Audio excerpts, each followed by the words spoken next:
lorsque le jugement sera scellé, lorsque chaque âme se tiendra en silence sous un ciel enflammé, un trône de feu s'élèvera au cœur de l'enfer. Sur celui-ci, celui qui a trompé des milliards de personnes, le maudit Iblis, prononcera son dernier discours. Il ne plaidera pas, il ne sauvera pas, il condamnera. Et ses disciples réaliseront enfin que la promesse était un mensonge. Ce sera le jour où les regrets hurleront, mais où la miséricorde ne répondra plus. Avant de commencer, dites-nous dans les commentaires depuis quel endroit du monde vous nous regardez. Nous aimons voir cette Ummah unie depuis tous les coins du globe. Et si vous êtes nouveau ici, n'oubliez pas de vous abonner et d'activer la cloche de notification afin de ne jamais manquer un rappel aussi puissant que celui-ci. Maintenant, commençons. La trompette n'a pas retenti d'un son qui a résonné dans les vallées de la terre, mais d'un son qui a déchiré l'existence même. Quand Israfil portera la trompette à ses lèvres, les cieux ne s'assombriront pas, ils se briseront. Les montagnes s'élèveront comme de la laine, les mers bouilliront et les étoiles se disperseront comme du sable dans une tempête. Aucun empire, aucune puissance, aucun cri humain ne s'élèvera au-dessus de ce son. Le premier coup rendra tout silencieux. Chaque cœur qui bat s'arrêtera, chaque voix se taira. Le monde qui rugissait autrefois avec ses villes et ses océans sera immobile, dans un silence si complet qu'il écrasera l'âme. Puis viendra le deuxième coup, et le silence se brisera. Les tombes s'ouvriront comme des coquilles fissurées, et de la poussière, l'humanité se lèvera pieds nus, nue et tremblante. Des rois anciens aux mendiants oubliés, chaque âme se tiendra sous le même ciel.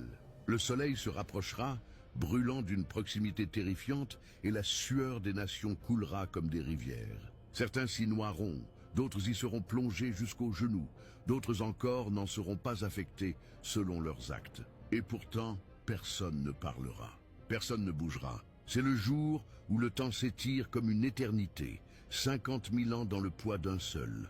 La terre sous leurs pieds ne sera pas celle sur laquelle ils ont marché autrefois. Le Coran la décrit comme une nouvelle terre, un nouveau ciel. Le sol familier de ce monde sera effacé, remplacé par une plaine aussi lisse que du verre poli, sans fin et sans horizon. Pas d'ombre, pas de cachette. Tous les secrets seront dévoilés. Il n'y aura pas que les vivants qui se tiendront debout. Tous ceux qui ont jamais vécu se lèveront, prophètes et tyrans, croyants et mécréants, armées et tribus.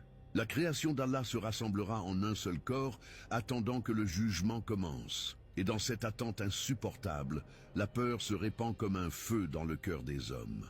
Même les prophètes diront « moi », jusqu'à ce qu'ils atteignent celui qui a été envoyé comme une miséricorde pour l'humanité. Les nations se précipiteront vers Muhammad sallallahu alayhi wa sallam pour solliciter son intercession. Et il dira « je suis d'accord ». Il se prosternera sous le trône, louant Allah avec des mots jamais entendus auparavant, et la permission sera accordée. Le jugement commencera. Mais avant que la balance ne soit placée, avant que les parchemins ne soient déroulés, avant que les comptes ne soient réglés, quelque chose approche. Le Coran dit « et l'enfer sera amené ce jour-là ». L'enfer n'est pas un lieu abstrait.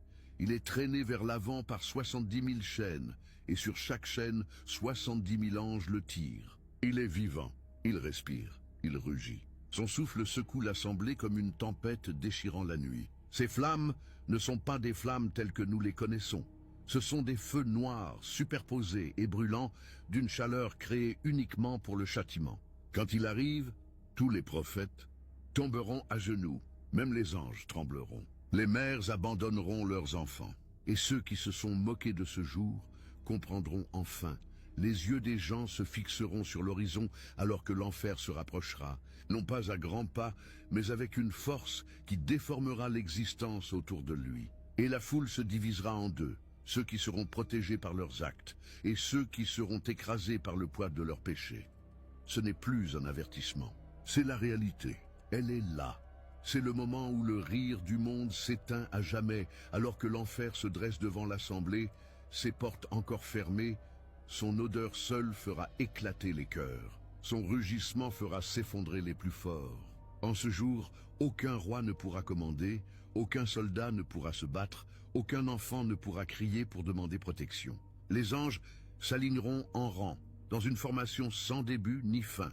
Le trône d'Allah sera approché, et le temps de la